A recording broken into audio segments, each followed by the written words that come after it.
অথচ আসরের পরে ফরজ নামাজ পড়ার পরে কি আর কোনো নামাজ আছে? জোরে কন। অথচ আসরের নামাজও 2-3 টাকা পরে। পিছনের তার কয়, স্যার আপনি যে নামাজ পড়লেন আসার সময় যে ওই যে একটু কাম সারলেন, এই কি মনে আসেনি? কয় ধুর, সব কি মনে রেখে পড়া যায়নি? চালাই যা।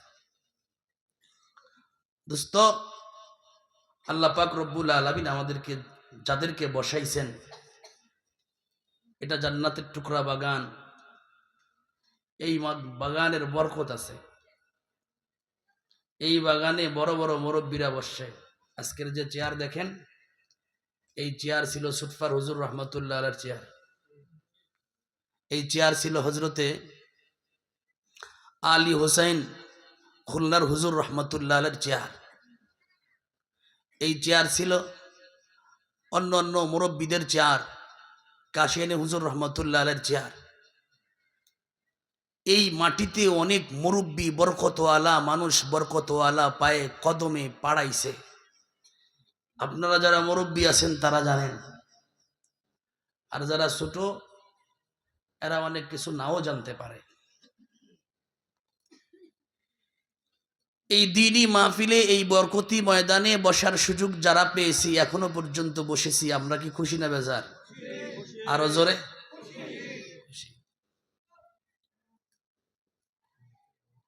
সামনে যত সময় আলোচনা চলবে শুনবো না যাব, নিয়ত খালেজ করে বসতে পারি? কে কে পারি? ট্রলারে হাত দেখাই। আল্লাহ কবুল করেন, জোরে হবে আমিন। যাদের ভিতরে দুর্কুশি এরা না বসা ভালো, কারণ মনে মনে একটা ভিতরে আর একটা ভিতরে ঢুকবে না। আমল করার তৌফিক তো অনেক পরের ব্যাপার। জোরে বলেন ঠিক নেই? দ্বীনি কথা দিলের কান দিয়া শোনা, দ্বীনি কথা দিলের কান দিয়া শোনা, শুনলে লাভ হয়। কোরআনী আলোচনা তো দামি আলোচনা। কোরআনকে বলা হয় পরশ পাথর। কোরআন পরশ পাথরের চাইতেও দামি। কোরআন পরশ পাথরের চাইতেও দামি। পরশ পাথরে লোহাকে সোনা বানায়, আর কোরআন বেদিনকে দ্বীনি ইদারার মধ্যে ঢুকায়, বেঈমানকে ইমানদার বানায়, জাহান্নামীকে জান্নাতি বানায় দেয়। পরশ পাথরের চাইতেও কোরআনের দাম বেশি। সবচেয়ে আল্লাহর ভাষার সঙ্গে ভাষা মিলায়া বলতে হলে কোরআন অমানুষকে মানুষ বানায়। কোরআন, জোরে বলেন না, কোরআন অমানুষকে মানুষ বানায়। আর আল্লাহ জান্নাত রাখছেন মানুষের জন্য। কোন অমানুষকে আল্লাহ জান্নাত দিবে না, মানুষকে আল্লাহ জান্নাত দিবে। প্রশ্ন, হুজুর অমানুষ বললেন কেন? অমানুষ বলার কারণ কি? হযরত ইব্রাহিম আলাইহিস সালাতু ওয়াস সালাম আমাদের নবী, আমাদের বাবা নবী।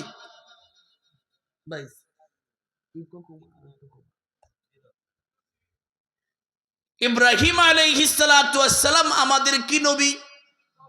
সবাই কোন না? আব্বা নবী। কারণ আমরা যে মুসলমানের দাবিদার, এই মুসলমানের জাতির পিতার নাম ইব্রাহিম আলাইহিস সালাতু ওয়াস সালাম। এটা হুজুরদের গালগপ্প না, এটা কোরআনের কথা। আল্লাহ বলেন মিল্লাতা আবিকুম ইব্রাহিম, তোমাদের জাতির পিতা হলো ইব্রাহিম। ইব্রাহিম কে? তোমাদের জাতির পিতা, মিল্লাতের পিতা। মিল্লাত মানে জাত। তো হযরত ইব্রাহিম আলাইহিস সালাতু ওয়াস সালাম যখন জান্নাতে যাইবেন, বুখারীর বর্ণনা, তো জান্নাতে যখন যাইবেন রব্বে কারীমের কাছে একটু টেলিফোন করবেন, মেসেজ দিবেন, সংবাদ দিবেন। কি? আল্লাহ আমি জান্নাতে যাওয়ার সময় আমার বাপকে কানা চোখে দেখছি। কানা চোখে বুঝেন তো, এই কানাকানি চোখে দেখছি আমার বাপরে, আজারকে। কারে দেখছি? আজার। আসলে এর নাম হলো তারিক। কোরআনের ভাষায় আল্লাহ আজার বলছেন। কেন? কারণ সে আজার নামে বেশি পরিচিত বিধায় আল্লাহ কোরআনে আজার শব্দটা এনেছেন। আমি আমার বাবাকে দেখেছি, বড়ই মলিন মুখ।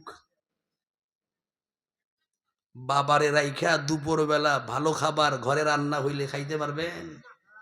যেটা মানুষ, যেটা সন্তান, পারবে খাইতে? সাধারণ বিবেক বুদ্ধি যার আছে পারবে খাইতে? আর বাবাই যদি দেখে বিপদে, সন্তান সুখে, যে সময় সন্তানের হুকুমে অনেক কিছু হয়, এই জায়গায় বাবাই যদি রিলিফের লাইনে দাঁড়ায়, সন্তান কি বাবারে দেখতে পারবে? বাবার কষ্ট সহ্য হবে? হবে না। এজন্য ইব্রাহিম আলাইহিস সালাতু ওয়াস সালাম আল্লাহকে বলবেন, আল্লাহ, আমি আমার আব্বারে দেখলাম জাহান্নামী আসামিদের সঙ্গে যাইতেছে। আমি আমার বাবারে কানা চোখে দেখলাম, একটু আমার আব্বাকে একটু আর চোখে দেখলাম, তাতে আমার অন্তরে বাবার প্রতি মোহাব্বত তৈরি হয়ে গেছে। তো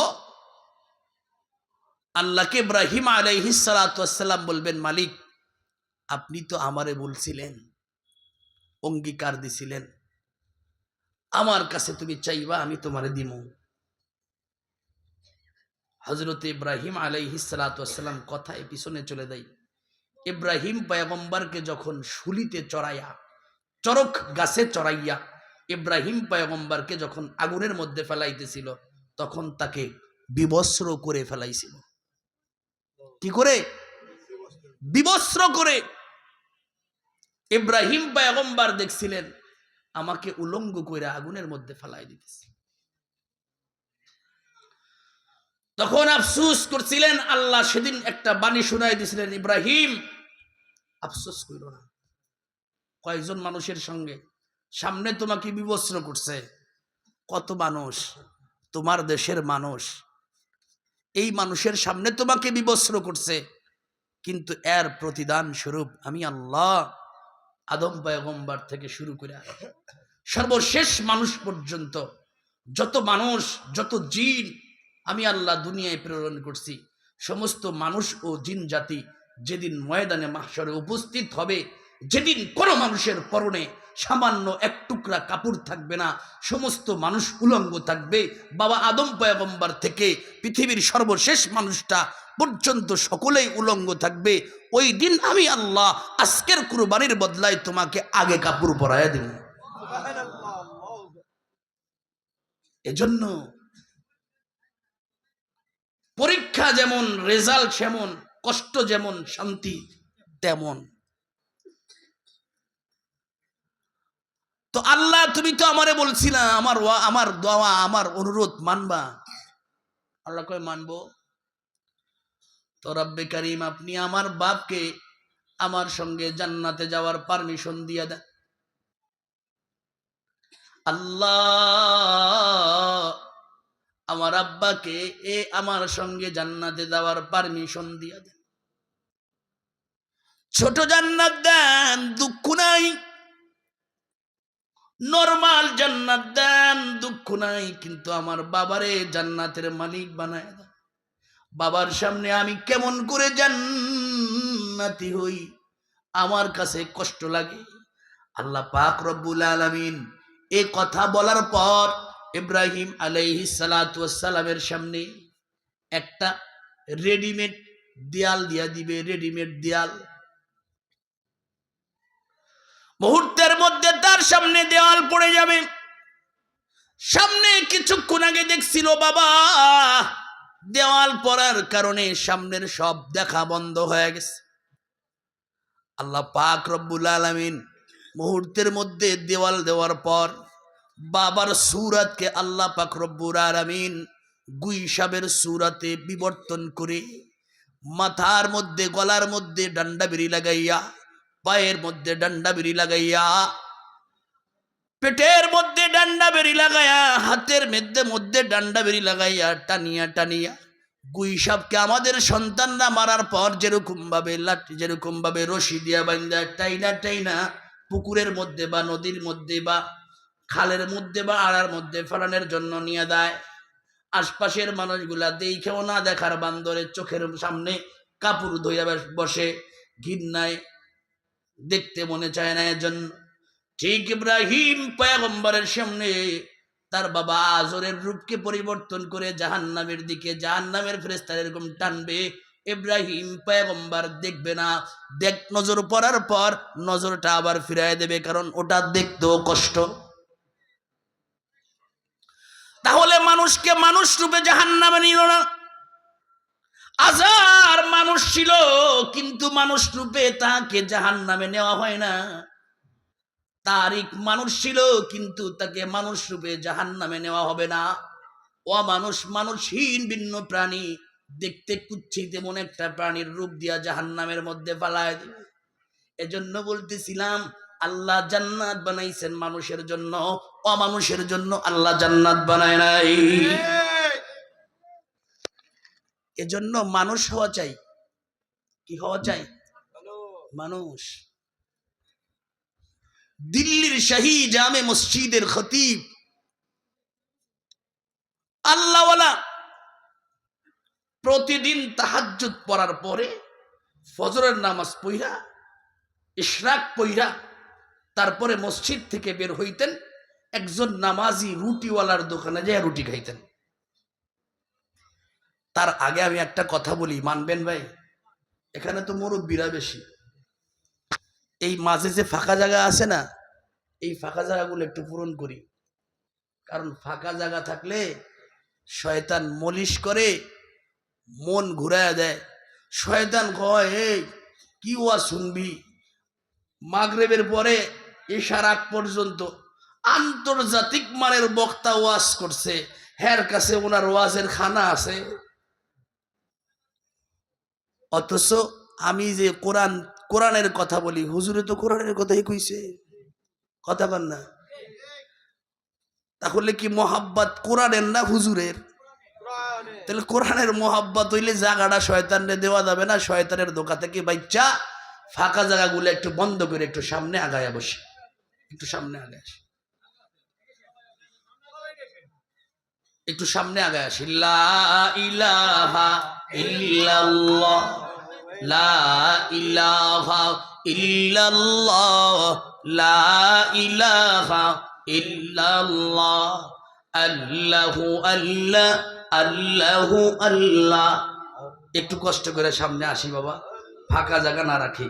রসুল বলেন, দিনই মাহফিলে বসবার মাঝে বা পাশে যদি ফাঁকা জায়গা থাকে, শয়তান ওই জায়গা দখল করে। আল্লাহু আল্লাহ, আল্লাহু আল্লাহ, আল্লাহু আল্লাহ, আল্লাহু আল্লাহ। আল্লাহ তোমার এই ধরার মাঝে কত জানা অজানা প্রাণী আছে। আল্লাহ তোমার এই ধরার মাঝে কত জানা অজানা প্রাণী আছে। কেউ নেই তোমারই নাম জপে না, কেউ নেই তোমারই নাম জপে না, তোমার নামের তসবিহ জপে না, তোমার নামের তসবিহ জপে না। আল্লাহু আল্লাহ, আল্লাহু আল্লাহ, আল্লাহু আল্লাহ, আল্লাহু আল্লাহ। লা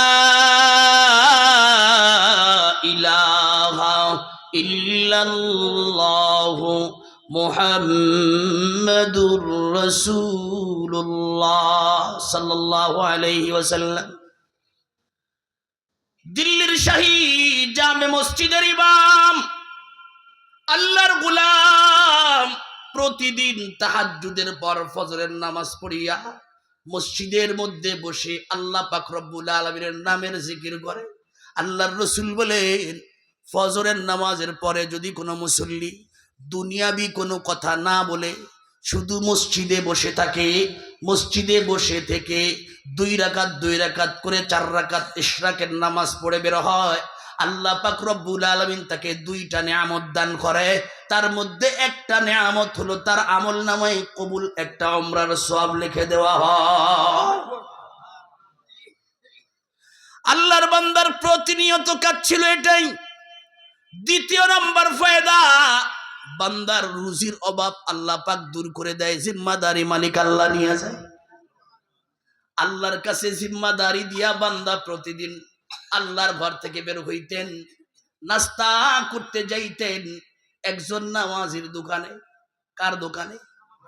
নামাজির দোকানে যাইতেন। মাথার উপরে আমাদের দরবেশ সাহেব রহমাতুল্লাহ আলাইকে দেখি নাই, তবে মুরব্বীদের মুখে শুনেছি উনি ঘর থেকে বাড়ি থেকে বের হলে সামনে রুমাল ঝুলাই দিয়া অথবা সামনে ছাতাটা লাগাইয়া রাস্তায় হাঁটতেন। জোরে বলেন ঠিক কিনা? আমি কয়েকদিন আগে আজকে কয় তারিখ? 3 তারিখ। 30 তারিখে আমার মাহফিল ছিল হলো আপনার নোয়াখালী হাতিয়া। এই হাতিয়ার শেষ সীমানায় সন আলো গিয়ে আপনার নিজুম দ্বীপে, এই নিজুম দ্বীপে মাহফিল ওই জায়গায় যাওয়ার পরে কিছু মহিলাদেরকে আমি দেখছি ছাতি নিয়ে হাঁটতেছে। ছাতি নিয়া কন্যা ছাতি নিয়া, আর আমার দেশের মহিলারা বুকটা ফুলাইয়া সামনে চলে। জোরে বলেন ঠিক কিনা? আর কিছু করুক না করুক, টান টান বুকটা টান টান করে হাঁটে, দেখায় দেয় আমাদের কোনো ভয় নাই, সামনে চলো। জোরে বলেন ঠিক কিনা? দরবেশ সাহেব রহমাতুল্লাহ আলাইহি মাথার রুমালটা ঝুলাইয়া দিয়া চলতেন। হিকমত হলো যেন বেগানা তার সামনে না পড়ে, বেগানা নারী যেন তার চোখের সামনে না পড়ে। অনেকে বলে হুজুর নামাজ পড়ি মজা পাই না কেন? কয় চোখ হেফাজত করো, নামাজ মজা পাইবা। চোখের হেফাজত করো, নামাজে মজা পাইবা। চোখের হেফাজত করো, জিকিরে মজা পাইবা। চোখের হেফাজত করো, রোজায় মজা পাইবা। চোখের হেফাজত করো, আল্লাহর গোলামির মধ্যে মজা পাইবা। কিন্তু চোখের হেফাজত নাই, মৌলা পাকের গোলামি করো কিন্তু মজা না। ধরে বলেন ঠিক নেই? আল্লাহর বান্দা রুমালটা ঝুলাইয়া দিয়া খানা খাইতেন। খানা খাওয়ার পরে হোটেলের মালিক নামাজি বান্দাটা হুজুরের সঙ্গে মুসাফা করতেন। মুসাফা করিয়া হুজুরকে বলতেন, হুজুর মুঝে দোয়া কিজিয়ে, আমার জন্য একটু দোয়া করেন, আমার জন্য একটু দোয়া করেন। তো হুজুরও দোয়া করতো, আল্লাহ তুঝকো ইনসান বানা দে, আল্লাহ তুঝকো ইনসান বানা দে, আল্লাহ যেন তোমাকে মানুষ বানায় দে, আল্লাহ যেন তোমাকে মানুষ বানায়। প্রতিদিনের একই নিয়ম, হুজুর প্রতিদিন একই দোয়া। এক দোয়া শুনতে শুনতে ভাল লাগে। একদিন প্রশ্ন করছে, হুজুর এই 12 বছর হইল প্রায় আপনার কাছে দোয়া চাই, আর আপনি দোয়া করেন যে আল্লাহ যেন তোমার মানুষ বানায় দেয়। আমি কি মানুষ হইলাম না? আমি কি মানুষ না? আল্লাহ আমার মানুষ কি এমনও বানায় নাই? আমি তো মানুষ। তাহলে মানুষের দোয়া কেন? হুজুর কিছু বলে না। তো হুজুরকে বলতেছে, হুজুর এই আপনি যে রুমালটা মুড়ি দিয়ে আসেন, এই আমার কাছে এই রুমালটা বড় পছন্দ হয়, আমার মতে একবার দেওয়া যায় না? কয় না বাবা, দেওয়া যায় না। খুব আবদারের সাথে বলে, দেই না। একদিন খুব ধরছে, ধরার পরে হুজুরের রুমালটা মাথায় দিয়ে দিছে। যখন মাথায় দিছে তখন বাজারের দিক তাকায় দেখে কিছু জায়গায় কুত্তার দল, কিছু জায়গায় শুয়োরের দল, কিছু জায়গায় বান্দরের দল, কিছু জায়গায় সাপ বিচ্ছু, পুরা বাজারে কিলবিল করে চলতেছে। মাঝে মাঝে দুই একটা মানুষ দেখা যায়, মাঝে মাঝে কি দুই একটা মানুষ। তো পুরা বাজারে কুত্তা শুয়ারে যদি বইরা যায়, বাজারে কাস্টমার আসবে। তা দোকানদারের কর্তব্য কি লাঠি দিয়ে এই সবরে দাওয়ানো? তো দোকানদার রুমাল মাথায় দিয়ে লাঠি বড় একটা নিয়ে দাওয়ান শুরু করছে। হুজুরে যায় একেবারে পিছনের তা জড়ায় ধরছে। দোকানদার বলতেছে, হুজুর আমারে ধইরেন না, আমি একটু কুকুর বিড়াল শুয়ার গুলা তারায় আসি, ছাপ বিচ্ছু গুলা তারায় আসি। এ যদি আমার দোকানের সামনে থাকে তো দোকানে তো কোনো মানুষ আসবে না। কেনা বেচা মোটেই করতে পারবো না। আরে বাবা এই দিকে জড়ায় ভিতরে না মাথার থেকে রুমালটা সরায় দিছে, তাকায় দেখে একটাও শুয়ার কুত্তা কিছু নাই, পুরা মানুষে ভরা। দোকানদার তরিত মতো আশ্চর্য, ব্যাপার কি? লাঠি নিয়ে দাবুরের আগে এই শুয়ার বিড়াইগুলা, কুত্তা, সাপ, বিচ্ছুগুলা কই গেল? আমি তো একটু আগেই পুরা বাজারের মধ্যে কয়েকজন মানুষ ছাড়া সব উল্টা পাল্টা দেখছি। হুজুরে বলতেছে, রে বাবা তুমি এদেরকেই দেখছ, তবে এদের আমলের হাকিকত, এদের কাজ কাম, এদের আখলাক, এদের অভ্যাস, এটা আল্লাহ তোমার চোখের মধ্যে বাসিরত দিয়া দিছিল, প্রকৃত দৃষ্টি তোমাকে দিয়ে দিছিল। এজন্য যার মধ্যে কুকুরের স্বভাব তারে কুকুর আকৃতিতে দেখছো, যার মধ্যে শিয়ালের স্বভাব তাকে শিয়ালের আকৃতিতে দেখছো, যার মধ্যে শুয়ারের স্বভাব, শুয়ারে কি খায়?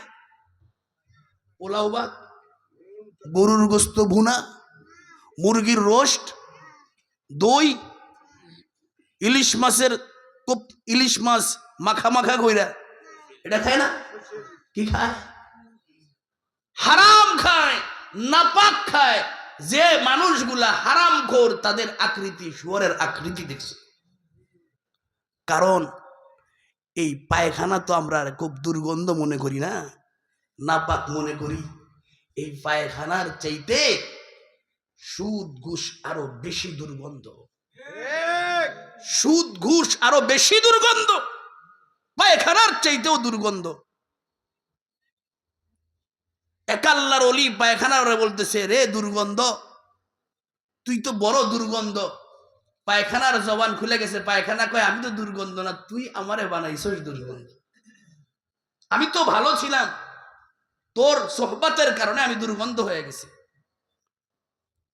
তো শুয়ার যে হারাম খায়, মানুষগুলা যে হারামখোর, এই হারামখোর মানুষকে শুয়ারের আকৃতি দিতে দেখছে। মাঝে মাঝে দুই একজন মানুষ দেখছি, আল্লাহর ওলি বললেন, বাবা আমি ওই মানুষ হওয়ার জন্য তোমার ব্যাপারে আল্লাহর কাছে দোয়া করি, আল্লাহ যেন তোমারে মানুষ বানায় দেয়, আল্লাহ তুঝে ইনসান বানা দে, আল্লাহ যেন তোমাকে মানুষ বানায় দেয়। তো এই মানুষের জন্য আল্লাহ জান্নাত বানায় রাখছেন। আর প্রকৃত মানুষ আল্লাহ পাক রব্বুল আলামিন কোরআনের মাধ্যমে করে। জোরে বলেন ঠিক কিনা? আল্লাহ তাই কোরআনের মধ্যে বলেন, আর রহমান, দয়াময় মালিক আল্লাহ হলো তিনি। আল্লামাল কোরআন, যিনি কোরআন শিখান। খলাকাল ইনসান, এবং কোরআন শিখায়া যিনি মানুষ বানান। আর রহমান, তিনি হলো দয়াময় আল্লাহ। আল্লাহকে যিনি কোরআন শিখায়া মানুষ বানান তিনি হলো আল্লাহ। বলেন না আল্লাহকে যিনি কোরআন শিখাইয়া মানুষ বানায় তিনি হলো, আরো জোরে বলেন जगह जी लगाने के लिए ये दुनिया नहीं है, इबरत की जा है तमाशा नहीं है, इबरत की जा है तमाशा नहीं है। खेत खामार व्यवसा बाणिज्य चाकुरी बाकरी करा, প্রবাসে থেকে লক্ষ কোটি কোটি টাকা কামানোর জন্য আল্লাহ দুনিয়ায় আমাকে পাঠান নাই, আমাদেরকে পাঠায় নাই, বরং এই দুনিয়ার মধ্যে ইবরাত হাসিল করে জান্নাতের মালিকানা পাইয়া জান্নাতের মালিক হইয়া দুনিয়া থেকে যাওয়ার জন্য আল্লাহ পাঠিয়েছেন। চিল্লায় বলেন ঠিক কিনা?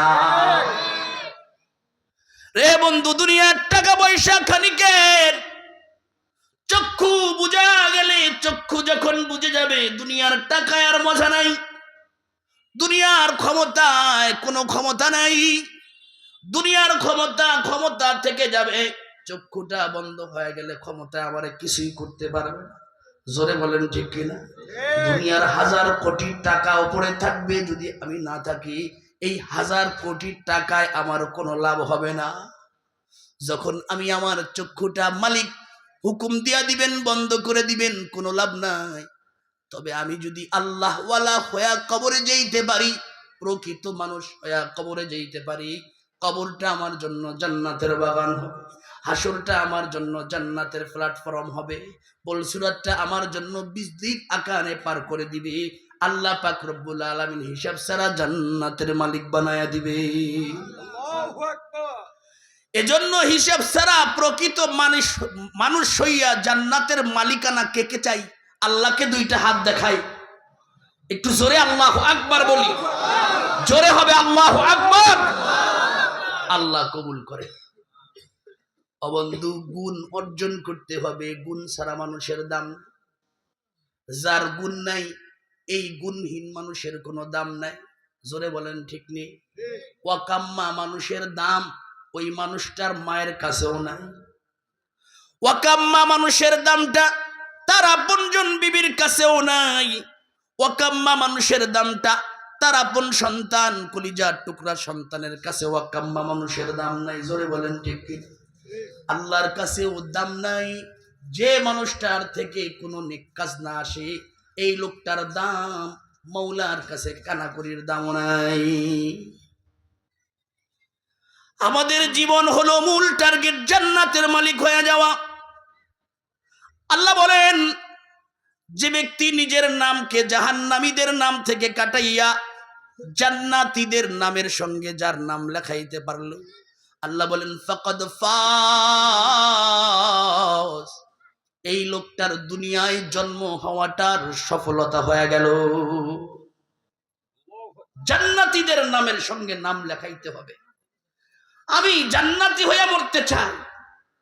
জান্নাতি হইয়া মরতে চাইলে চারটা গুণে গুণী হইতে হবে। কয়টা? আরো জোরে কন্যা, কয়টা? আরো জোরে, কয়টা? জান্নাতি মানুষ হইতে হলে চারটা গুণে গুণী হইয়া জান্নাতি হইয়া মরতে হবে। জান্নাতি হইয়া যদি ইন্তেকাল করতে চায়, তাহলে প্রকৃত মানুষ হইতে হবে। আর প্রকৃত মানুষ হইতে হলে চারটা গুণ অর্জন করতে হবে। কয়টা গুণ? আরো জোরে কন্যা। ওয়াজ তো নিতে হবে। ওয়াজ খালি শেষ করে যদি মাঠের মধ্যে শেষ করে চলে যায় তাহলে হবে না। ওয়াজ বাড়ি পর্যন্ত নিতে হবে। বাড়ি পর্যন্ত নিলেও হবে না, কবর পর্যন্ত। কোন পর্যন্ত? আরো জোরে কন্যা, কোন পর্যন্ত? কবর পর্যন্ত। কবরের পরে জিম্মাদারি আল্লাহ। কবরের পরে জিম্মাদারি কার? আল্লাহ। চারটা গুণ অর্জন করতে হবে। চার গুণ অর্জন করতে পারলে আমার জন্য জান্নাতে যাওয়া সহজ।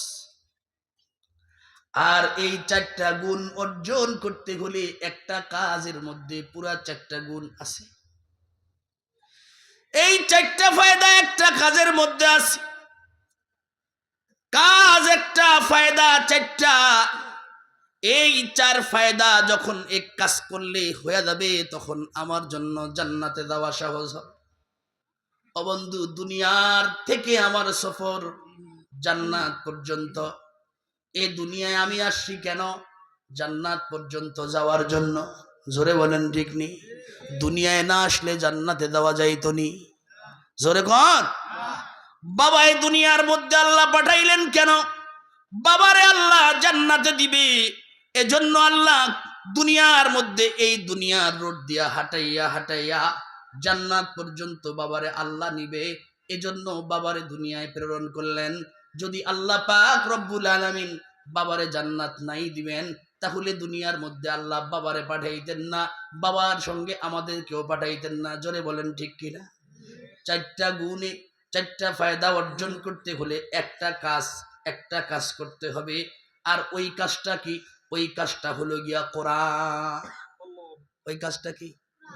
জোরে কর না। কারণ কোরআন তেলাওয়াত করলে চারটা ফায়দা হয়। আর এই চার ফায়দা ব্যতিরেকে জান্নাতে কোনো মানুষের যাওয়াই সম্ভব না। একটা কোরআন তেলাওয়াত করবা, চারটা ফায়দা তার হবে। এক কোরআনে কয় ফায়দা হবে? চারটা ফায়দা হবে। কোরআন তেলাওয়াত করলে রাসূল বলেন চারটা ফায়দা হয়। এক নম্বর, ও বন্ধু, আমরা দুনিয়া থেকে রওনা করছি জান্নাতের দিকে। কোন দিকে? জান্নাতে যাইতে হলে আমাদেরকে জান্নাতের টাকা কামাই করা যাইতে হবে। যেরকম বাবা মার খরচ দিয়া বিদেশে পাঠায়, টাকা কামাই যে করতে পারে সে হলো বাংলার জমিনের মধ্যে, দেশের মধ্যে ভালো ঘরের মালিক হইতে পারে। জোরে না? আর এই বিদেশে যাওয়ার আগে, টাকা কামাই করার আগে নিজের মধ্যে যখন নিজে সফর শুরু করে দিবে, বিদেশের সফর, তখন তার কাছে কোনো অবৈধ মাল রাখা যাবে না। অবৈধ মাল যদি কারো কাছে থাকে তাহলে এই লোকটা বিভিন্ন চেকে ধরা খায়া যাবে। বিভিন্ন চেকে ধরা খায়া দেওয়ার পর তার প্রবাসী সফর বন্ধ হয়ে জেলখানার আসামি হয়ে যাবে। ধরে বলেন ঠিক কিনা? ঠিক তেমনি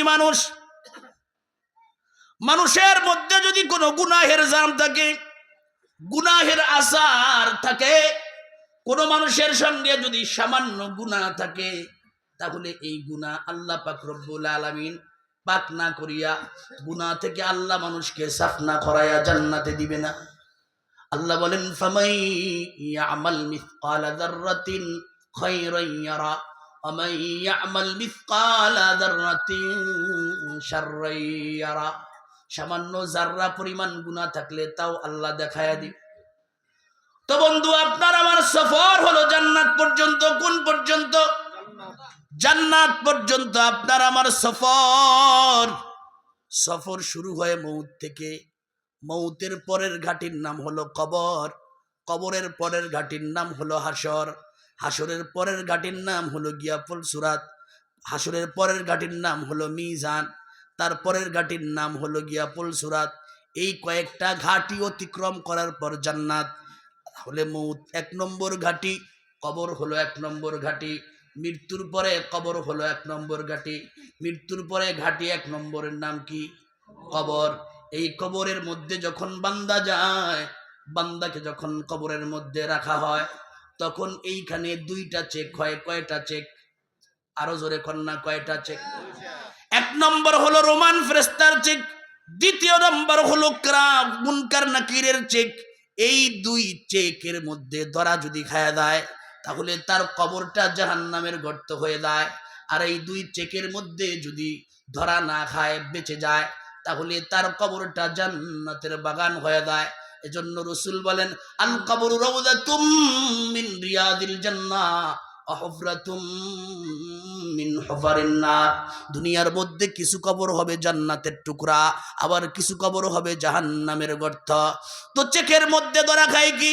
কয় চেক করলে যদি তার মধ্যে অবৈধ সম্পত্তি পাওয়া যায়, অবৈধ মাল যদি ব্যক্তির কাছে পাওয়া যায়, তাহলে এই ব্যক্তির যেরকম বিভিন্ন দেশের সফর বাতিল হয়, এয়ারপোর্টের মধ্যে ইমিগ্রেশন হয়, চেক হয়, চেকের মধ্যে যদি কোনো যাত্রীর কাছে ইয়াবা নামীয় অবৈধ মাল পাওয়া যায়, কোনো যাত্রীর কাছে যদি ইয়াবা নামীয় এই জাতীয় যত অবৈধ মাল আছে, এই মাল পাওয়া যায়, তাহলে তার সফর বাতিল হয়ে যায়।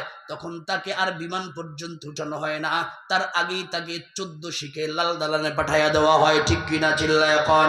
ঠিক তেমনি ভাবে কবরের মধ্যে যদি কোনো বান্দার ভিতরে কোনো মানুষের কাছে গুনাহ নামী অবৈধ সম্পদ পাওয়া যায়, তাহলে ওই কবরটা তার জন্য জেলখানা বানায়া দেওয়া হয়।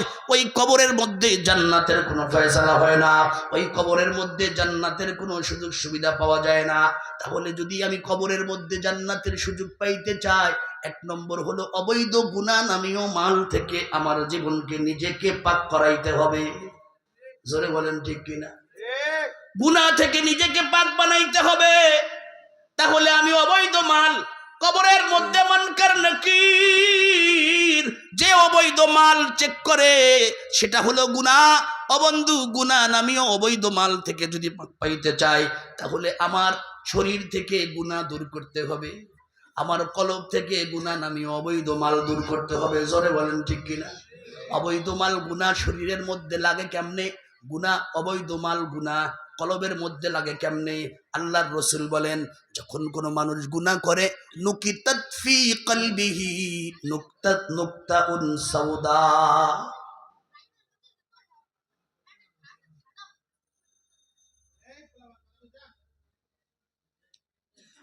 আপনাদের কি কষ্ট লাগতেছে ভাই? কোনো সমস্যা? যখন কোনো বান্দা বা বান্দি কোনো গুনাহের কাজ করে, অন্তরের মধ্যে একটা কালো দাগ, গুনাহের দাগ পড়ে যায়। আর একটা করলে আর একটা গুনাহ কালো দাগ পড়ে যায়, আর একটা গুনাহ করলে অন্তরের মধ্যে আর একটা কালো দাগ পড়ে যায়। এমন করতে করতে অন্তরটা ছিল স্বচ্ছ, এই অন্তরটা পাতিলের তলার চাইতে বেশি কালো হয়ে যায়। এটা হলো গুনাহের আসর। এই গুনাহ থেকে যদি আমি মাপ না করাইয়া, পাক না বানাইয়া, জাহান্নাম মানি জেলখানা, জাহান্নাম মানি হাসপাতাল। জাহান্নাম অর্থ কি? হাসপাতাল। গুনাহগারদেরকে যে জাহান্নামে আল্লাহ ফালাইবেন, কারণ কি? কারণ হলো যারা দুনিয়ার মধ্যে থেকে তার কলবকে গুনাহের নাপাক থেকে পাক না বানায়া যায়, এই লোকদেরকে জাহান্নাম নামীয় হাসপাতালের মধ্যে ঢুকাইয়া গুনাহ তার থেকে মুক্ত করাইয়া তারপরে তাকে জান্নাতে নিবে। তো আমি গুনাহ মুক্ত জীবন কেমন করে করব? গুনাহ তো আমার হয়ে গেছে। বান্দা গুনাহ করলে অন্তরে কালো দাগ পড়ে যায়। আমি তো গুনাহ করে ফেলেছি, অন্তরের মধ্যে কালো দাগ পড়ে গেছে। এমন কোন আল্লাহর কোন কুতুব এইখানে আসেননি আমি ধরা খাওয়া আমি অনেক গুনাহ করছি, অনেক গুনাহ আমার আছে? আপনারা এমন কেউ আসেননি জীবনে গুনাহ করেন নাই? আসেনি কোনো ভদ্রলোক? আসেনি? সম্ভব নেই, সম্ভব না। তাহলে গুনাহ হয়ে গেছে, গুনার ময়লা থেকে কেমন করে পাক হব, পবিত্র হব? আল্লাহর রসুলের কাছে সাহাবারা জিজ্ঞাসা করছেন, ইয়া রাসূলুল্লাহ, গুনাহ থেকে পাক হওয়ার মাধ্যম কি, পবিত্র হওয়ার মাধ্যম কি? নিজের শরীর থেকে কলব থেকে গুনাহ মুছার মাধ্যম কি? আল্লাহর রসুল সাল্লাল্লাহু আলাইহি ওয়াসাল্লাম সংক্ষেপে দুইটা উত্তর দিয়েছেন। কয়টা? আল্লাহর রসুলের কাছে রুগী গেছে, অন্তরের মধ্যে গুনাহ জড়ানো। আল্লাহর রসুলকে বলেছেন, নবী আমি তো অনেক গুনাহ করেছি, অন্তর কালো হয়ে গেছে, এই গুনাহ থেকে পাক কেমন করে হব? আল্লাহর রসুল দুইটা ট্যাবলেট দিছে। কয়টা? আরো জোরে। আল্লাহর রসুল প্রেসক্রিপশনের মধ্যে দুইটা ট্যাবলেট লিখে দিছে। এই দুইটা ট্যাবলেট নিয়মিত ব্যবহার করো, এক সময় তোমার অন্তরের থেকে গুনাহের ময়লা চলে যাবে। সাহাবারা আরজ করলেন, ইয়া রাসূলুল্লাহ, দুইটা ট্যাবলেট কি কি? আল্লাহর রসুল বললেন, এক নম্বর ট্যাবলেট কাসরাতু যিকরিল মাউত, এক নম্বর বেশি বেশি মৌতের কথা ভাবিও। বেশি বেশি বেশি বেশি মৃত্যুর কথা ভাবিও।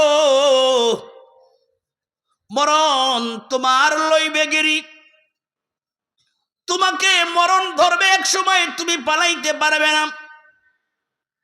যদি আকাশ পর্যন্ত সিঁড়ি লাগায়া পালাও, তারপরও বান্দা তোমাকে মৃত্যুতে ধরে ফেলবে।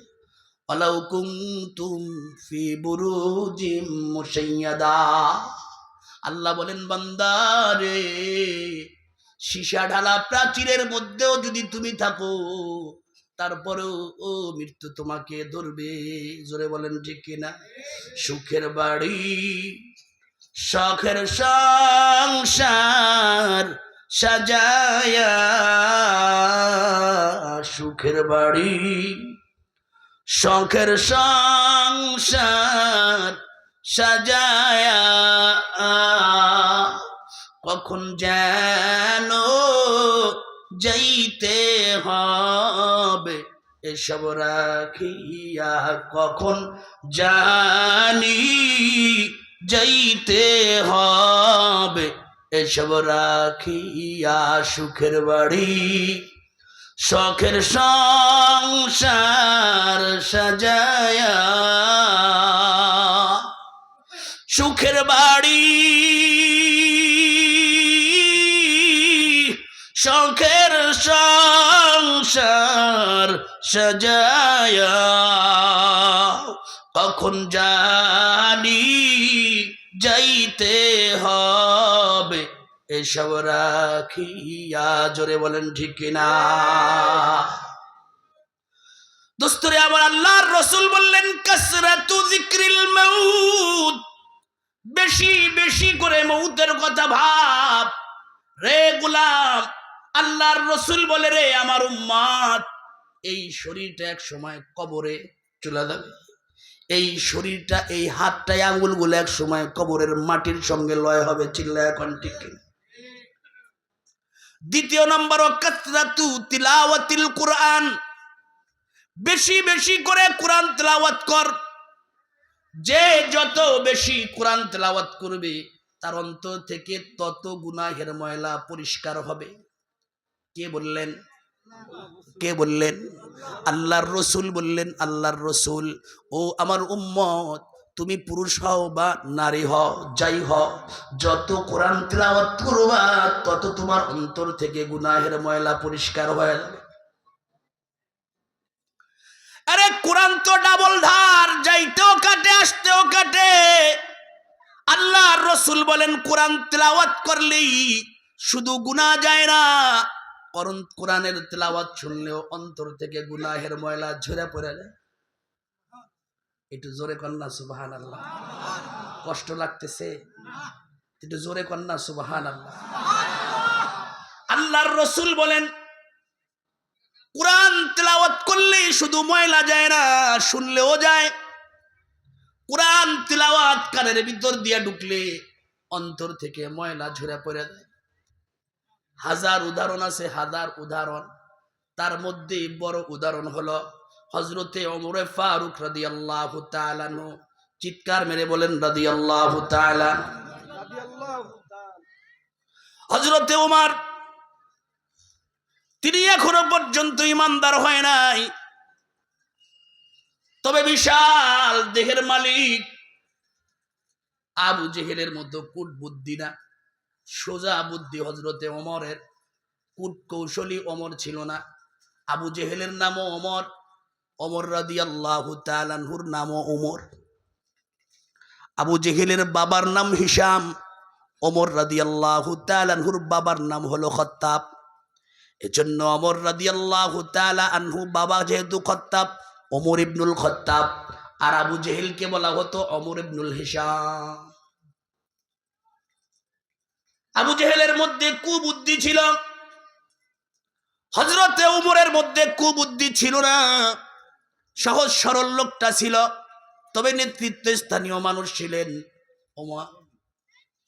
আল্লাহর রসুল 40 বছর হওয়ার পরে রসুলের উপরে নবুয়ত দেওয়া হলো। রসুল দ্বীনি দাওয়াত চালু করার পর মক্কার কাফেররা, লিডাররা, নেতারা মুহাম্মদুর রাসূলুল্লাহর উপরে খেপে গেল। এজন্য মুহাম্মদকে কি করা যায়?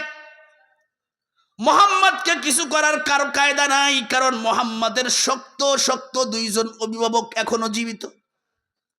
মুহাম্মদুর রাসূলুল্লাহর শক্ত অভিভাবক ছিল আবু তালিব, রসুলের আপন চাচা। যদিও আবু জেহেলের লোক, কিন্তু মুহাম্মদুর রাসূলুল্লাহর ব্যাপারে কোনো ছাড় নাই। সুবহানাল্লাহ। সবাই একটু কন্যা সুবহানাল্লাহ। পিছনের বাইরে একটু কন্যা সুবহানাল্লাহ। আবু তালেব, আবু জেহেল যাকে খোদা মানে, আবু তালেব তাকে খোদা মানে, কিন্তু মুহাম্মদের ব্যাপারে কোনো ছাড় নাই। আবু তালেব করে, আবু জেহেল, ওমর ইবনে হিশাম, তোমার যত মত আছে সব মতে আমি মক্কার চেয়ারম্যান রাজি আছি, কিন্তু আমার ভাতিজা মুহাম্মদের বিরুদ্ধে গেলে আমি তোমার সাথে নাই। আর একটা শক্ত ঘাঁটি, তিনি হলেন হযরতে খাদিজা রাদিয়াল্লাহু তাআলা আনহা। গ্রামের মধ্যে একটা কথা আছে, যার নুন খায় তার গুণ গাওয়া লাগে। জোরে কোন ঠিক নেই?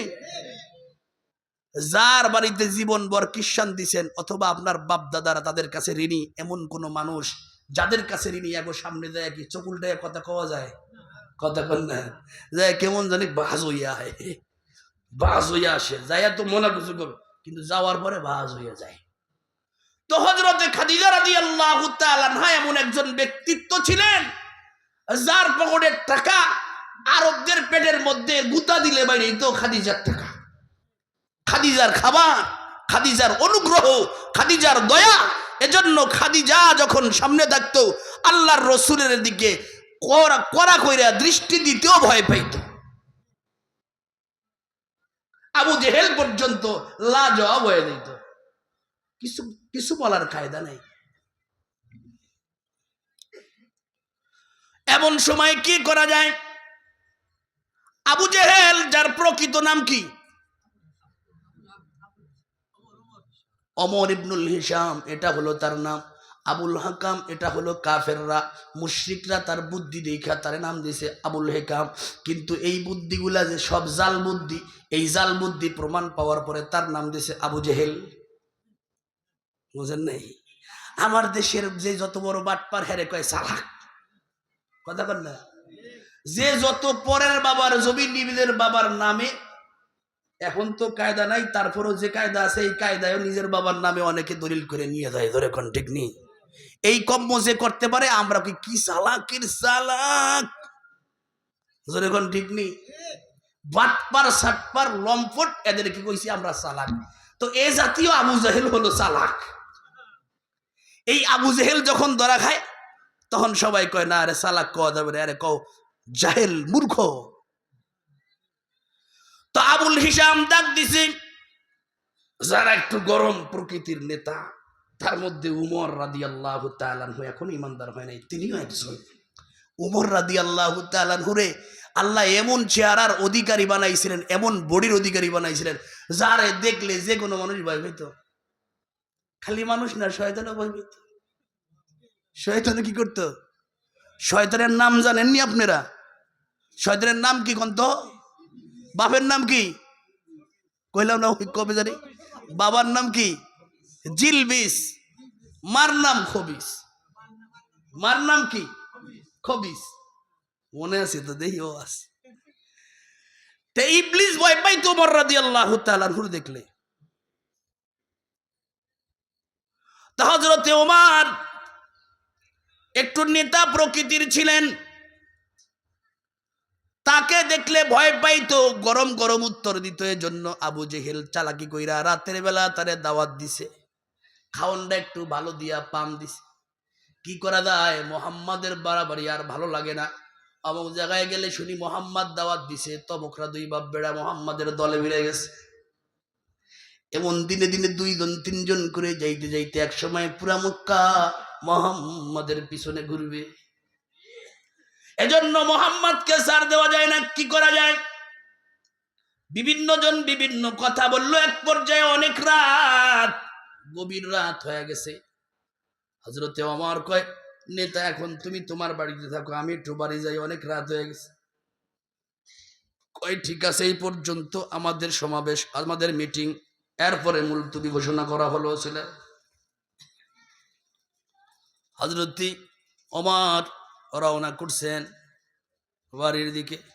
বাড়ির দিকে যাইতে যাইতে যাইতে যাইতে পথিমধ্যে যখন খানায় কাবা দেখছে, খানায় কাবার কাছে আসার পর তাকায় দেখে খানায় কাবার সামনে কে যেন দাঁড়ায়া দাঁড়ায়া কি করে। হযরতে ওমর চিন্তা করলেন খানায় কাবার সামনে রাত্রে কে। এই চিন্তা করে ওমর সামনে অগ্রসর হলো অন্ধকার রাতে। অন্ধকার রাতে সামনে অগ্রসর হয়ে গেছে। সামনে অগ্রসর হওয়ার পর তাকায় দেখে আর কেউ না, এতো মুহাম্মাদুর রাসূলুল্লাহ। চিৎকার মেরে বলেন সাল্লাল্লাহু আলাইহি ওয়াসাল্লাম। হযরতে ওমর মুহাম্মাদুর রাসূলুল্লাহকে দেখতেছেন খানায় কাবার সামনে দাঁড়ানো। আল্লাহর রাসূল হাত বেঁধে খানায় কাবার সামনে যাইয়া গভীর রজনীতে যখন সব মানুষগুলা ঘুমায় গেছে, সব মানুষগুলা ঘুমায়, গোয়ালের গরুগুলা ঘুমায় গেছে, গাছের পাখিগুলা কিচির মিচির আওয়াজ বন্ধ করে দিয়েছে, বাচ্চারা ঘুমায় গেছে, বৃদ্ধরা ঘুমায় গেছে, সময় নিরিবিলি হয়ে যায়। তখন আল্লাহর খাস বান্দারা মালিক আল্লাহর সঙ্গে আল্লাহর সামনে নামাজের মধ্যে মজা চালু হয়ে যায়। চিল্লায় কোন ঠিক? হযরতে ওমর দাঁড়ায় দেখে মোহাম্মদ যেন কি পরে বড় মজা মজা লাগে। ও দোস্ত, কোরআন শুনলে অন্তর থেকে গুনাহের ময়লা ঝরে যায়। ওমর এ পর্যন্ত কোরআনের বাণী শোনার চান্স পায় না, আজকে কেবল শুরু হয়েছে। পুরা দিলের মধ্যে শিরকের গুনাহ বোঝা নাই, অন্তরের মধ্যে শিরকের গুনাহ বুঝাই, পুরা অন্তরটা শিরকের গুনায় জাম হয়ে গেছে, পরিষ্কার না, বুঝে না। কিন্তু নবী খানায়ে কাবার সামনে দাঁড়াইয়া আল্লাহর কালাম তেলাওয়াত করতেছে। উমার তার কানের মধ্যে আল্লাহর কালাম তেলাওয়াত ঢুকছে। ঢুকার পরে কেমন যেন মজা মজা লাগে। উমার স্থির হয়ে দাঁড়ায় গেছে। মোহাম্মদ কি পরে বড় চমৎকার, এমন চমৎকার তেলাওয়াত তো জীবনে কোনোদিন শুনি নাই। এমন চমৎকার কথা তো আমি উমার কোনোদিন আমার কানের মধ্যে ঢুকে নাই। আল্লাহর রসুলের জবান দিয়া কোরআন তেলাওয়াত হইতেছে, বুঝতে হবে কোরআন নাজিল হইছে আল্লাহর রসুলের উপরে। ওই জবান দিয়ে কোরআন তেলাওয়াত করে তা কেমন মধুর হইতে পারে, চিল্লা এখন ঠিক কিনা? জান্নাতের মধ্যে আল্লাহ তাআলা দাউদ বিশাল বড় একটা এরকম ওয়াজের প্যান্ডেল বানাবে, এমন মঞ্চ বানাবে। এই মঞ্চের সভাপতি হবে আল্লাহ পাক রব্বুল আলামিন, আর প্রধান অতিথি হবে মুহাম্মদুর রাসূলুল্লাহ সাল্লাল্লাহু আলাইহি ওয়াসাল্লাম। আর বিশেষ অতিথি বৃন্দ হবে সমস্ত নবী এবং রাসূল আলাইহিমুস সালাতু ওয়াস সালাম। চিৎকার মেরে বলেন না সুবহানাল্লাহ। সেদিন আল্লাহ পাক রব্বুল আলামিন আসমানি 105 খানা কিতাব, 4 খানা কিতাব তেলাওয়াত করবে না, শুধু কোরআন তেলাওয়াত হবে। বাকি 103 খানা হবে না, শুধু কোরআনের তেলাওয়াত হবে। তার ঝুংকারে পুরা জান্নাতের মধ্যে জান্নাতীরা দুলতে থাকবে, মজা নিতে থাকবে। চিৎকার মেরে বলেন আল্লাহু আকবার। তো হযরতে ওমর কোরআনের মজা কান দিয়া ঢুকে, ভিতরে মজা নেয়, ভালো লাগে। ওমর দীর্ঘক্ষণ কোরআনের তেলাওয়াত শোনার পর এখন মনে মনে কয়, মোহাম্মদ এত সুন্দর কথাগুলা যে বলতেছে, এই সমস্ত কথা তো আমাদের নেতা বড় কবি আবু জেহেল পর্যন্ত কয় না। এরকম ছন্দ আকারে সুন্দর মাধুর্যপূর্ণ অর্থ সম্পূর্ণ কথা তো আমরা আমাদের আসরে শুনি না। আমাদের কবির আসর তো সব সময় বসে। তাহলে মোহাম্মদ এই কথাগুলা কেমনে আনলো? কে বা মোহাম্মদকে এই কথাগুলা দিয়া গেল? কে মোহাম্মদ পর্যন্ত এই কথা দিয়া গেল? এ প্রশ্ন যখন আল্লাহর রসুলের ব্যাপারে হযরতে ওমর মনে মনে করতেছে, কিসে করে? জোরে কন্যা কিসে? মনে মনে যখন এই কথাগুলা তার ভিতরে আসছে, মনের প্রশ্নগুলো যখন এই ভিতরে আসছে, আল্লাহর রসুল ধারাবাহিক তেলাওয়াত করতেছেন। ধারাবাহিক তেলাওয়াত করতে করতে আল্লাহর রসুল বলেন, ইন্নাহু লাকাউলু রাসূলিন কারীম। আল্লাহর রসুল বলতেছেন, এটা তো সম্মানিত রসুলের মাধ্যমে পাঠানো হয়েছে। কোরআনের আয়াতের অর্থ মানে আল্লাহর রসুল তেলাওয়াত করতেছে, ওমর তার ভিতরের প্রশ্নগুলা পায়া যাইতেছে। ওমর ভিতরে প্রশ্ন করতেছে, এত সুন্দর কথাগুলা কে আনলো? মুহাম্মাদের কাছে কে দিয়া দিল? আল্লাহর রসুল তার ধারাবাহিক আলোচনার মধ্যে তিনি এই আয়াতটা পড়লেন। তখন এই আয়াতটা শোনার পর তখন ওমর মনে মনে কয়, না না না, এ তো সম্মানিত কি রসুলের কথা কয়, তো জীবনে কোনোদিন নামে শুনি নাই, এর দেখাও পাই নাই। আমার মনে হয় কোন আরবি কবি মুহাম্মাদের সঙ্গে বন্ধু পাতাইছে। মুহাম্মাদকে এই আরবি কবি তার কবিতা শোনায় গেছে, আর মুহাম্মদ সেই কবিতার কবি পড়ে, কবির কবিতা পড়ে। মনে মনে এরকম ধারণা হচ্ছিল। আর আল্লাহর রসুল দ্বিতীয় আয়াত তেলাওয়াত করতেছেন। আল্লাহর রসুল বলেন, আমা হুয়া বিকাউলি শাইরিন কলিলাম মা তুমিনুন।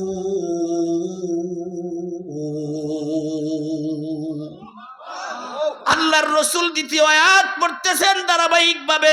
পিছন থেকে ওমর চিন্তা করতেছে, আর আল্লাহর রসুলের ধারাবাহিক আয়াতের অর্থ হইতেছে, ওমা হুয়া বিকাউলি শাইর। না না, এটা কোনো কবির কবিতা নয়। সুবহানাল্লাহ। কলিলাম মা তুমিনুন, অল্প সংখ্যক মানুষই বুঝে। এখন ওমর কইতা, তাহলে যদি কবির কবিতা নাই হয় তাহলে নিশ্চয়ই গণকের কথা। আল্লাহর রসুল দ্বিতীয় আয়াত তেলাওয়াত করতেছেন, ওয়ামা ওয়ালা বিকাউলি কাহিনিন কলিলাম মা তাযাক্কারুন।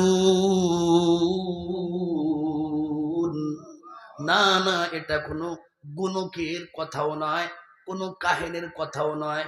তাহলে হযরতে ওমর ভিতরে ভিতরে প্রশ্ন, আল্লাহর রসুল জোরে জোরে কোরআনের আয়াত তেলাওয়াত করে আর উত্তর পায়, ওমরের কানের ভিতর দিয়ে আল্লাহর কালামের বাণী ঢুকতেছে, ভিতরে দিলের মধ্যে আঘাত করতেছে, আর এই দিলটা পরিষ্কার হয়ে যাইতেছে। অন্তর যত কোরআন তেলাওয়াত শুনে, এক নম্বরে কোরআন তেলাওয়াত শোনার কারণে দিলের মধ্যে ময়লা, গুনাহের ময়লা দূর হয়, শিরকের ময়লা দূর হয়, প্রশ্নর জট গুলা খুলে যায়। তখন তাহলে ওমর চিন্তা করে, তাহলে কার বাণী, কে দিল? এই রসুলের মাধ্যমে কার কাছ থেকে প্রেরণ করা হলো? আল্লাহর রসুল তার পরের আয়াত তেলাওয়াত করতেছেন আর বলতেছেন, তানজিলুম মির রাব্বিল আলামিন।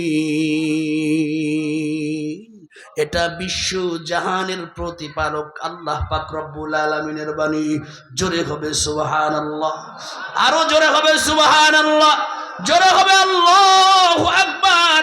হযরতে ওমরের কান দিয়ে আল্লাহর কালামের বাণী শোনার পর অন্তর থেকে শিরকের কিছু জট খুলছে। হযরতে ওমর চলে যাইতেছেন, না, মুহাম্মদ যা করতেছে করুক, এটা ছাইরা আমি আমার বাড়ি যাই। হযরতে ওমর বাড়ির দিকে রওনা করছেন, বাড়িতে চলে গেছে। রাত শেষ হয়ে দিন, কয়েকদিন পরে আবু জেহেল হট করে হুকুম দিল। আবু জেহেল ওমরকে হুকুম খবর পাঠাইল, উমর তাড়াতাড়ি আসো, আমাদের মেঝো নেতা আবু জেহেল তোমারে ডাকছে, ওমর ইবনুল হিশাম তোমারে ডাকছে, জরুরি তলব। হযরতে ওমর নেতার ডাক শুনে দৌড়ে গেছেন, কি ব্যাপার নেতা, কি বলো? কয় তোমরা সবাই বসো, আমি আরো কয়েকজন রে ডাকছি। কি ব্যাপার, ডাকছেন কেন? কয় মুহাম্মাদের কর্মকাণ্ডগুলা আর পছন্দ হয় না, এজন্য আমি একটা ঘোষণা দিতেছি। কি ঘোষণা? কয় তোমরা যদি আমার এই কাজটা করতে পারো, তাহলে তোমাদেরকে মুহাম্মদকে যদি তার কল্লাটা আমার সামনে আনতে পারো, তাহলে এই মুহাম্মাদের কল্লা জমা দেওয়াতে দেরি, তাকে আমি 100 লাখ উট দিতে দেরি করব না। কি উট? লাল উট। কারণ আরবের মধ্যে লাল উটের দাম বেশি, লাল উটের অনেক দাম। সাদা উটের যদি 1 লক্ষ টাকা হয়, লাল উটের দাম হলো 2.5 লক্ষ। বোঝানোর জন্য এই দামি দামি উটগুলা দিব, তাও আবার একটা দুইটা না, 100 উট দিব। কয়টা? সব মানুষগুলা বসে গেছে। আশপাশের আওয়াজগুলো একটু বন্ধ করলে ভালো হয়।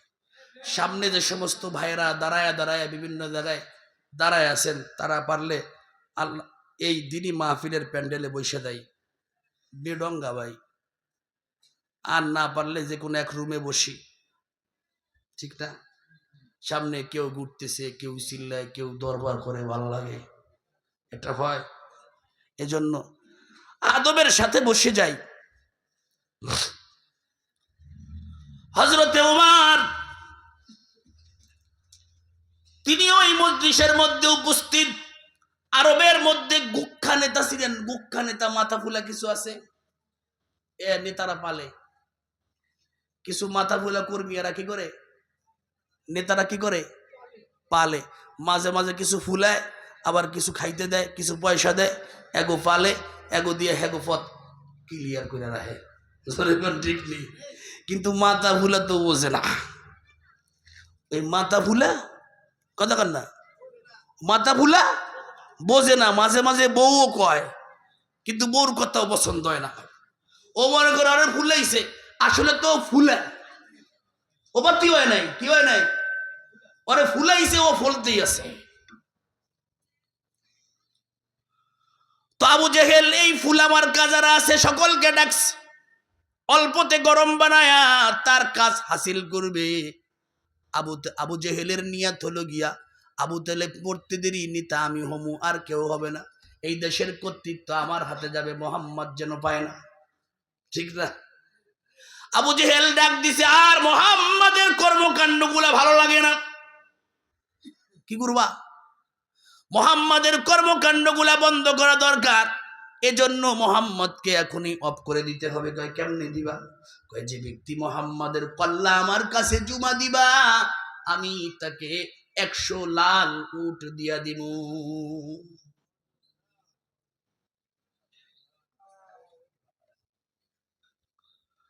হযরতে ওমর চিন্তা করলেন কি করা যায়। কেউ দাঁড়ায় না, কেউ দাঁড়ায় দাঁড়ায় বাপ দাঁড়ায় না, লোকজন দাঁড়ায় দাঁড়ায় বাপ দাঁড়ায় না। ওমর তাকায় দেখে কেউ দাঁড়ায় না। হযরতে উমর দাঁড়ায় গেছে, স্যার এটা আমি। আবু জেহেল কই নারাজ থাকবি, বোঝে নাই। আবু জেহেল খুশি হয়ে গেছে। আবু জেহেল কয় তোমাকে এই কাজটা তোমার জন্যই মানায়, আর কেউ পারবে না। রে খত্তাবের বেটা, তুমি যেহেতু রাজি হয়ে গেছো, হবে তোমার দ্বারাই।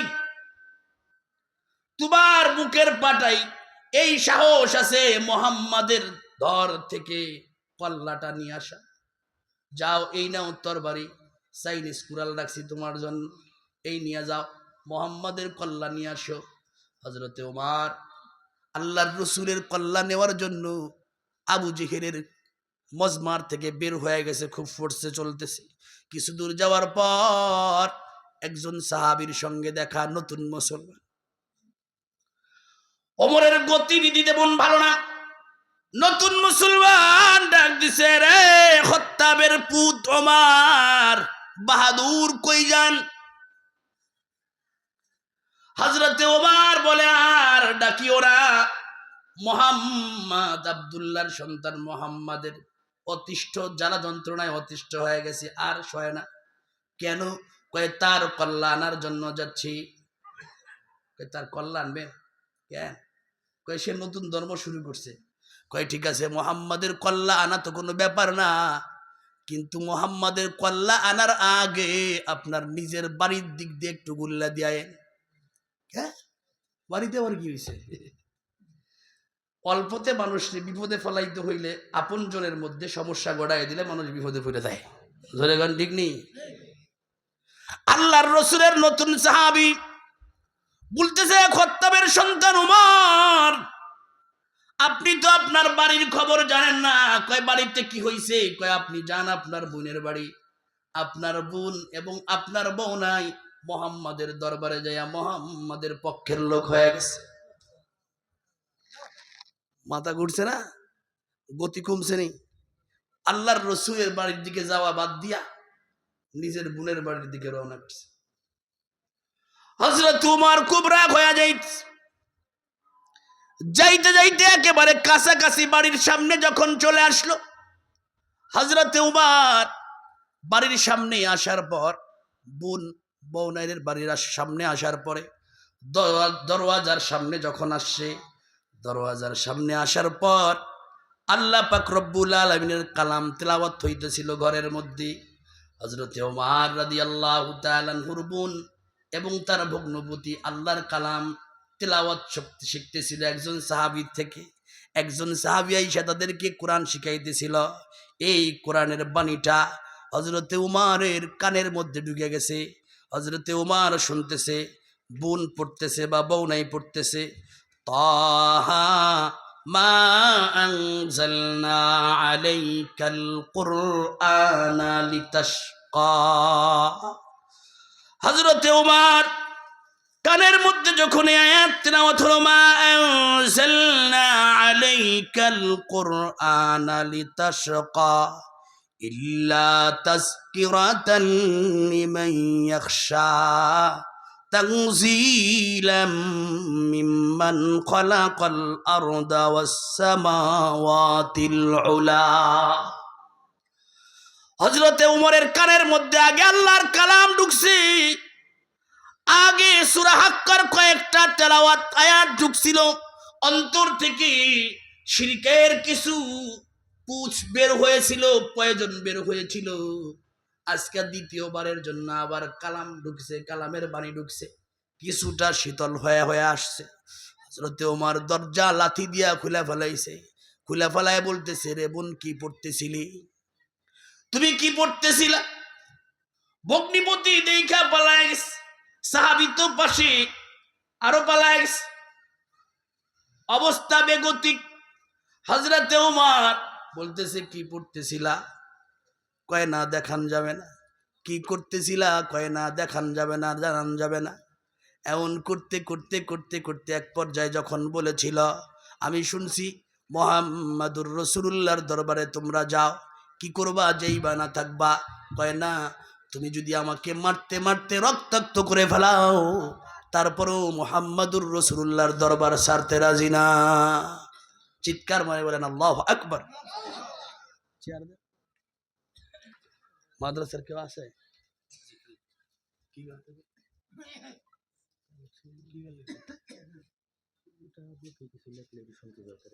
কি করছেন? কিছু লাগবে? লেখা আই কইতে হয় না, এই হুজুরে বসে করে